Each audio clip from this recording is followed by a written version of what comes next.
நமிதா நடிக்கிறது மட்டும் இல்லாமல் இப்போ குறி சொல்ல கூட தொடங்கியிருக்காங்களாம். வாக்கு பலிக்கிறதா அப்படிங்கிறத பொறுத்திருந்து தான் பார்க்கணும்.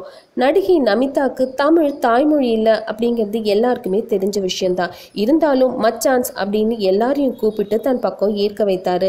சில காலங்கள் தமிழ் சினிமா வாய்ப்பே இல்லாமல் போக மற்ற மொழி சினிமா படங்களில் நடிச்சிட்டு வந்தார். தற்போது பொட்டு படத்தில் அகோரியா நடித்துள்ள இவர் தமிழுக்கு வந்த போதே தமிழ் கற்றுக்க தொடங்கிட்டாராம். இப்போது சகஜமாக தமிழில் பேசும் இவர் நிறைய கவிதைகளை எழுதி வச்சிருக்காராம். விரைவில் இதை புத்தகமாக வெளியிடவும் இருக்காங்களாம்.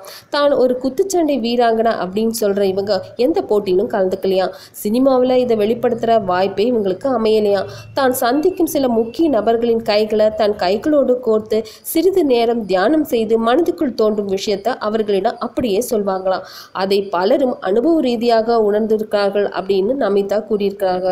இந்த செய்தி பிடிச்சிருந்தா லைக் அண்ட் ஷேர் பண்ணுங்க. மேலும் நெட் டிவி ஃபார் யூ சேனலை சப்ஸ்கிரைப் பண்ணுங்க.